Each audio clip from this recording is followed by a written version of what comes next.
Hello बच्चों, कैसे हो आप सभी लोग। आज मैं आपको समश्रुत भिन्नार्थक शब्द हिंदी में पढ़ाने वाले, जो कि हिंदी व्याकरण का एक बहुत ही प्रमुख पार्ट है और इसको समझना बहुत ही ज़रूरी होता है। अगर इसको आप समझ लेंगे तो जो समान अर्थ वाले दो शब्द होते हैं वो कभी आपका गलत नहीं होगा। सबसे पहले जानेंगे श्रुति सम भिन्नार्थक शब्द। क्या जानेंगे? श्रुति सम भिन्नार्थक शब्द। ठीक है, तो अब ये श्रुति सम भिन्नार्थक जो शब्द है हमारा, ये 4 शब्दों से मिलकर बना है। कितने शब्दों से? 4 शब्दों से। कौन कौन शब्द से? कह रहे 4 शब्दों से मिलकर बना है। ठीक है, 4 शब्दों से मिलकर बना है। तो सबसे पहले क्या आता है?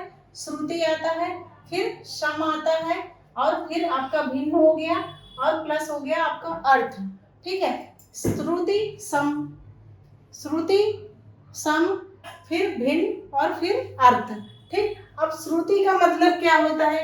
इन चारों का सबसे पहले तो हमें अर्थ जानना होगा। ठीक है, तो श्रुति का अर्थ होता है सुनना।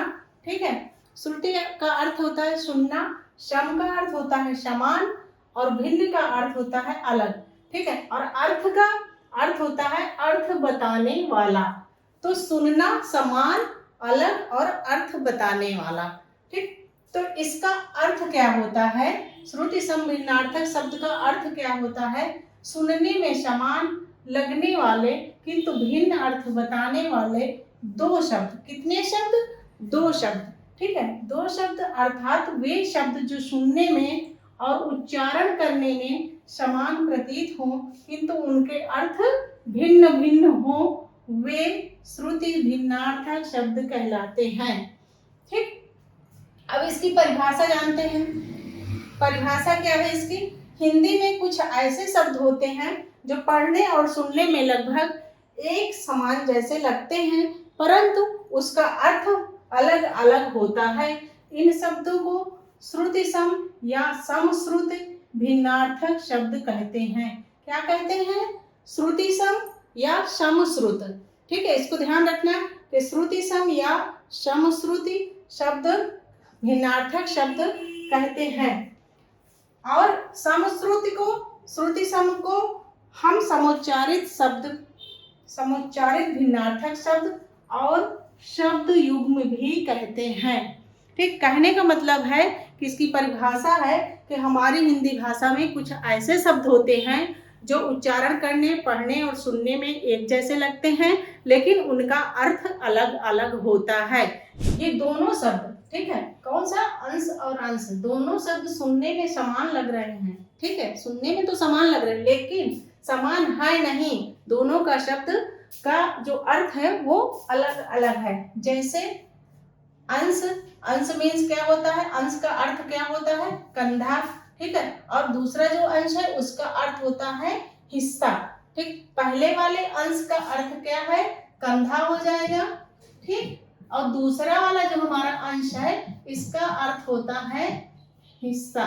ठीक है, अर्थ और परिभाषा समझ में आ गई आप लोगों को। अब चलते हैं हम कहाँ? उदाहरण की ओर।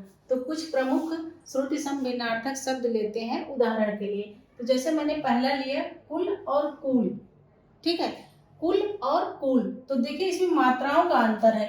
क्या है इसमें? कुल में छोटी की मात्रा है और कूल में बड़ी की मात्रा है। बस थोड़ा सा डिफरेंस है मात्रा का, और जो सुनने में एक जैसे लगते हैं, लेकिन दोनों का क्या है? अर्थ अलग अलग है। ठीक है, जैसे कुल मीन्स क्या होता है? वंश होता है, और कूल मीन्स क्या होता है? किनारा होता है।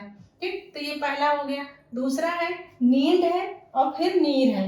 नीड और नीर एक जैसे लग रहे हैं सुनने में, और पढ़ने में भी एक जैसे हो जाते हैं लगभग लगभग, जब हम ध्यान नहीं देते। तो नीड मीन्स क्या होता है? घोंसला, और नीर मीन्स क्या होता है? पानी। ठीक है, तीसरा एग्जाम्पल हमारा हम शब्द लेते हैं, 2 शब्द लेते हैं, रक्त और रिक्त। क्या लेते हैं?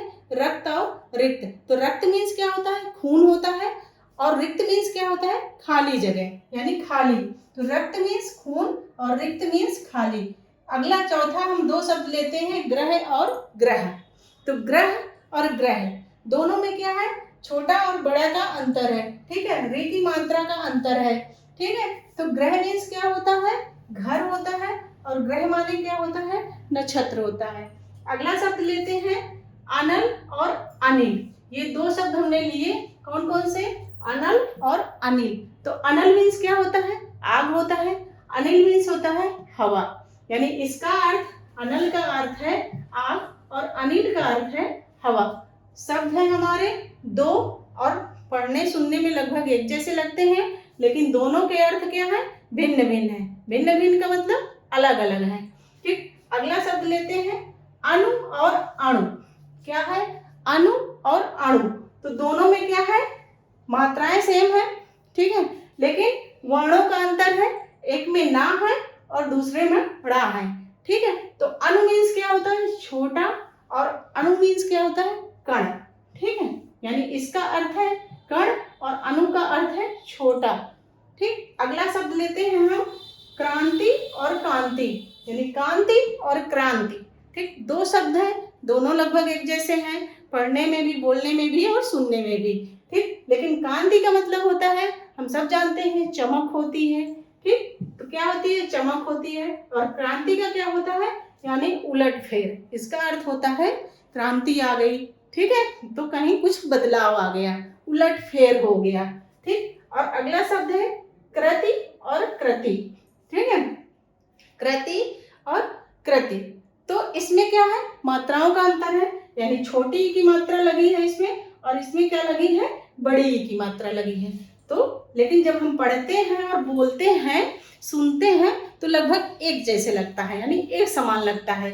ज़्यादा हमें शब्दों में अंतर नहीं समझ में आता है, लेकिन शब्दों में अंतर है। क्यों? क्योंकि उसके अर्थ में अंतर आ जाता है।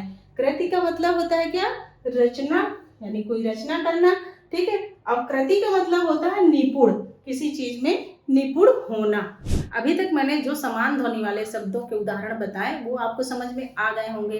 ठीक है, अब आगे कुछ ये और भी है जो आप देख लीजिए और इसका स्क्रीनशॉट ले लीजिएगा। ठीक है, तो सारे क्या है? ये जो सारे शब्द हैं मैंने दिए हैं आपको, समान ध्वनि वाले शब्द, ये सारे बहुत ही प्रमुख हैं और बहुत ज्यादा पूछे जाते हैं प्रतियोगी परीक्षाओं में। ठीक है, और मिलती हूँ मैं आगे अब नेक्स्ट वीडियो में।